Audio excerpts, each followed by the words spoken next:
Ladies and gentlemen, the days have turned out to be weeks. The weeks are now turning out to be a month, more than a month. What do we do, ladies and gentlemen, with this Caicedo situation? It's quite clear. Chelsea don't want to pay over a certain amount, and Brighton don't want to budge under 100 million. It's a bit of a standstill. Let's go. All right. Here we go, back again on the other side of the coin. All right, welcome back to the other side of the coin, ladies and gentlemen. What do we even say about this anymore? What's there to say? It's quite clear. It shouldn't have taken this long, and the fact that it's taking this long, I think it's a clear indication that two parties are nowhere near an agreement as yet. Yeah, personal terms have been agreed by the player. Player wants to move. Everyone knows that. Even Brighton know that. But the two clubs, they have different valuation for the player, and they don't want to budge. I don't know what to say. I mean, yeah, I can sit here and talk about from a Chelsea perspective that why are Brighton doing this? Not that long ago, earlier on this year in January, Arsenal put in a 70 million bid that was rejected. 7 months later, this player is now worth 100 million, 30 million increase.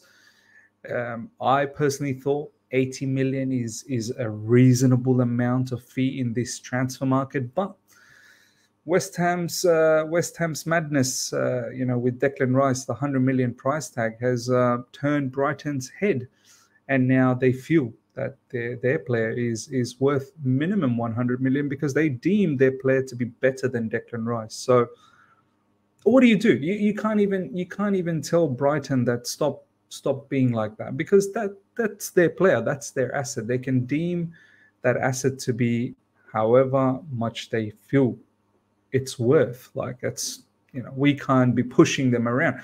The only thing that something could have been done is if Moisés Caicedo had pushed this particular situation a little bit more with Brighton, and if he kicked up a fuss. But he's too nice. He's too humble. He seems to be quite happy at Brighton as well. He's smiling, he's giggling, he's doing the autographs.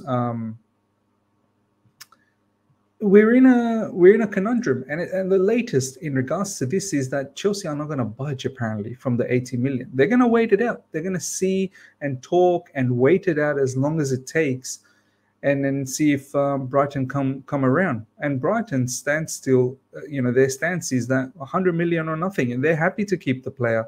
And their manager recently in the press conference, Roberto De Zerbi, said that if they do lose a player of this caliber, they need similar quality in the market. So are they looking for someone in the market at the moment, and they've not been able to find? And this is why they're a little bit reluctant to let go of Caicedo. They are in Europa League this season, so you can understand they want to hold on to all of their players. But Mauricio Pochettino has said we need at least one more inclusion in midfield. I'm not sure whether he's growing, like if he's getting frustrated, if he's concerned about the midfield, increasingly concerned. Apparently that's the word that's being floated around in the journalistic world. But it's probably not fair for Pochettino to move into a new season and not have that quality midfielder that he desires next to Enzo Fernandez in the likes of Moisés Caicedo. Now, this is no disrespect to Andre Santos or Cesare Caicedo. They're both young players. Yes, Caicedo is young, but at least he's got 1.5 years experience in the Premier League at the highest level. Santos and Cesare Caicedo, they don't have that, right? And as much as they probably will stick around in the first team squad, seems like, because we barely have any midfielders at the moment, we still lack that experience next to Enzo Fernandez. So you feel a bit sorry for Pochettino as well. But Pochettino is not going to kick up a fuss either and push the board to say, hey, pay whatever. If they want 100 million, just do it. I have told you guys recently that I don't want to bend over backwards to Brighton anymore. We've done it too many times, and I feel that the 80 million bid, if it is coming, because obviously Chelsea are talking to Brighton. The reason why it's not coming, because Brighton's saying, forget about the 80 million bid. It's 100 million or nothing. And all along, Fabrizio Romano, Ben Jacobs, and many other journalists have been saying 80 to 85 million should get the job done for Moisés Caicedo. So I'm quite okay, because it seems reasonable. That price seems very reasonable for Moisés Caicedo. But I mean, do we just submit? Do we just submit to their demands and just pay the 100 million and never deal with Brighton ever again? This is the latest, ladies and gentlemen. Chelsea are deciding on their next step regarding their pursuit of Brighton midfielder Moisés Caicedo. They will be patient and continue to be disciplined, and they do not have other options if a deal cannot be struck with Brighton. This whole second paragraph is scary to me. They will be patient and continue to be disciplined, which is great. Someone commented in my last live stream that this is potentially a deadline day, transfer. And I said, nah, no way we're waiting till that long. But looks like Chelsea is gearing up. They're buckling up. They're putting their seatbelts on, and they're readying themselves for a deadline day if it needs to be that long. They will not budge to Brighton's 100 million. They'll stay true to the 80 million. It's the second line, and they do have I thought it said and they do have other options if a deal. Okay. I was under the impression that they do not have other options. So what are the other options? We have to start exploring these other options. And they do have other options if a deal cannot be struck with Brighton. Now, Romeo Lavia's name is getting thrown around, but Liverpool are jumping on that Romeo Lavia case ASAP. So what are we going to be doing? Like, are we going to pounce on that? Are we going to try and hijack that? Liverpool apparently are going to be tabling a new bid, 42 million plus add-ons to take it up to 45. Southampton 150. Look, even then, it's so mad. And on top of that, Romeo Lavia is not experienced. He's 19. He's only had one season in the Premier League. A good season, no problems, but his team got relegated to pay 50 million. And I know we went in with an offer of 50 million last summer, so it looks stupid if we don't match that now. But I think last summer, the 50 million was outrageous for Romeo Lavia, who didn't even kick a ball in the Premier League. Chelsea does not plan on paying more than 80 million for Moisés Caicedo. Negotiations with Brighton and Hove Albion have been protracted and so far unproductive. A price tag of 100 million has been placed on Caicedo. Roberto De Zerbi and Moisés Caicedo, I'm ready to play with him, but we have to be ready to find another midfielder if Moisés leaves. Look, I don't know. I mean, are they waiting? Are they waiting on particular midfielder before they can start giving a green light? Are they actually actively in the market? Brighton, you'd think they would be, because any moment something could happen with Moisés Caicedo. They wouldn't be in the market if they're actually quite confident they're going to keep Moisés Caicedo. And it seems like there is still a bit 50-50 situation. Are we waiting on Brighton to find that midfielder? And once they do find it, are we then ready to do this transaction? Like, so many things, so many unanswered questions that's floating about. But I think the bottom line I get out of this is Chelsea will not pay the 100 million, because if that was the case, Moisés Caicedo would have been a Chelsea player already. And Brighton don't want anything less than 100 million. I don't even know who the other options are. Like, I've recently said Zubimendi. We're not really linked with Zubimendi. Who else is out there? Who else are we linked with? Edson Alvarez. I think there's rumors about him going to Borussia Dortmund or somewhere else. Romeo Lavia is the other option, but he's not experienced. Like, Pochettino wants experience. Moisés Caicedo is only 21 as well, 22 or something like that, 21, I think.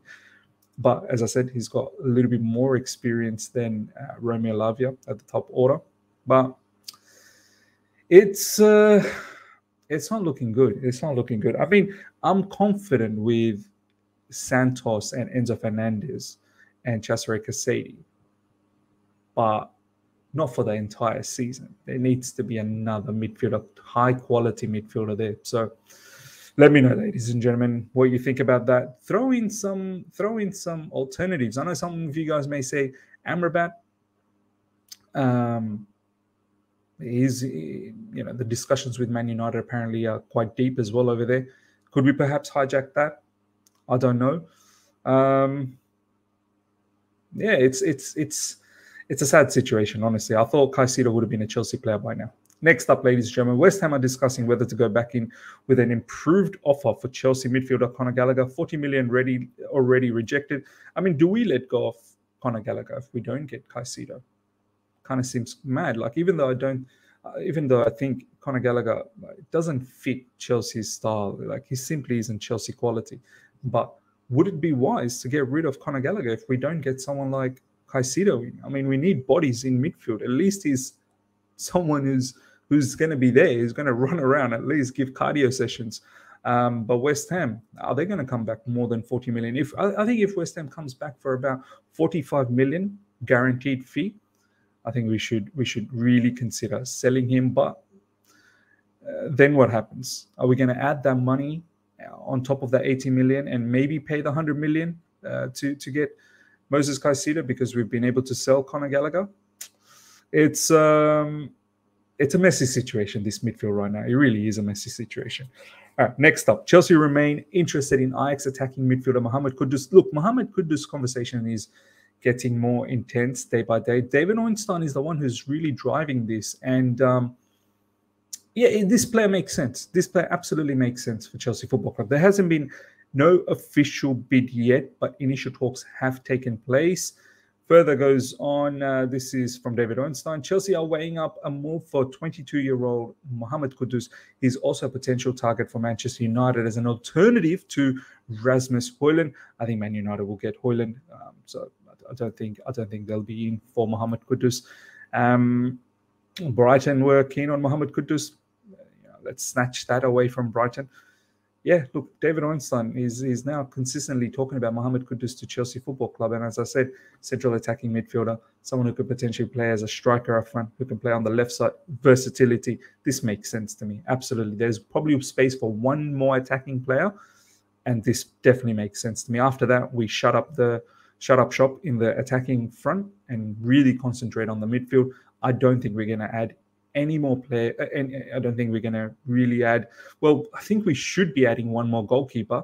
I'm not really certain if we're really going to add another goalkeeper. Maybe we're going to give someone like a Slolina or Bergstrom or whoever else, Cummings, the secondary goalkeeper choice, and Kepa is going to be predominantly the first team goalkeeper, knowing we only have one game a week. So but yeah, it will be quite scary if something was to happen to Kepa, an injury, then we're in the mud. So I'd like to think we're going to go for a goalkeeper, but it's not going to be of the caliber that we want, Andre Onana caliber or Mike Mannion caliber. We're not going to be going after that sort of stuff. So this is why I want to be a bit careful as to how much I spend on that goalkeeper position. If it's genuinely a number 2 to Kepa, then let's make it someone who's an up-and-coming goalkeeper that has potential and could do a job if there is some unforeseeable injuries to Kepa down the track, or for an rotational basis, we can bring someone in. So, look, for me, the most important is the midfield, and then if we can add, Mohammed Kudus into it, that probably do the job for the time being. Yeah, we're looking to get a CB as well. I'm not really sure why we're looking to get a CB in Chalobah, but they're replacing Chalobah when we should be keeping Chalobah. So yeah, it's a bit mad at the moment. Chelsea are leading the race for Ajax's Mohammed Kudus, having so far put together a more convincing package than Arsenal. The Ghana international could go for around 40 million. Let's do this, man. Let's get this done. Mohammed Kudus to Chelsea Football Club. Hopefully, over the next few days, we can sort this out before the season starts. Montpellier president Laurent Nicolin said on Wednesday of Chelsea's verbal bid for Eli Wahi, the amount proposed was not up for our expectation. Chelsea's offer was 21.5 million, including add-ons, but Montpellier won closer to 30 million. I mean, is this guy worth 30 million? I've got no idea about this guy. Let me know in the comment section, guys. what do you know about Eli Wahi? What type of a striker is he? What are his strengths? What are his weaknesses? He's not going to be part of the Chelsea setup straight away. He's apparently going to be loaned out to Strasbourg. He doesn't want to go to Strasbourg apparently, but we'll see.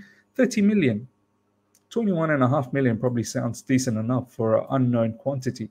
30 million, we paid 30 million, just a tad more than 30 million for Nicholas Jackson. And there was a little bit more, I suppose, hype around him. People got to see him in Villarreal. I don't know how much people got to see Montpellier. But yeah, let me know about Eli Wahi. Chelsea maintain a firm interest on Romeo Lavia. However, negotiations are ongoing with Liverpool, and there is now an increasing likelihood of a deal being agreed upon the Merseyside club. So look, we need to forget about Romeo Lavia. I think Liverpool, once Liverpool are coming after you, you're going to be a Liverpool player, to be honest. They've got Europa League as well. Jurgen Klopp has been there for a long time, and all along it's been Liverpool who's been doing the groundwork. We've been in the background saying, we're interested, but we didn't really do anything because we got put off by the price. Last but not least, ladies and gentlemen, Benoit Badiashile's recovery from his hamstring injury is going faster than expected. He's currently ahead of schedule and he's expected to return to individual training in the next week. Fantastic news. And this is why, you've got Levi Colwill, got Thiago Silva, Benoit Badiashile. A lot of people started to think he's never going to come back. He's coming back. So there's Benoit Badiashile. There's no need to sell Chalobah and get a new defender in, and that defender being Mark Guéhi as well for 50 million. It doesn't make sense. You might as well just keep Chalobah as that fourth choice. You still got Bashir Humphries as the fifth choice. I think we're sorted, but apparently we want to get more CBs. And then, I don't know, sell Chalobah and add to the books, add to our financial fair play situation. So we better get a good amount of money if we are selling Chalobah, because he's a decent enough defender. But yeah, ladies and gentlemen, all concerns are in regards to Moisés Caicedo. Let me know what you think about that. Smash the like button if you're here for the first time. Subscribe, hit the bell notification to stay in touch with all my content. Make sure you guys are all there for the watch along. We'll be there for the watch along, and after the watch along, I'll do a review. So lots of content coming up. Earlier today, there was a live stream. Do check that out in regards to Reece James and Pochettino's press conference from yesterday. Until next time, everyone. Take care and see you.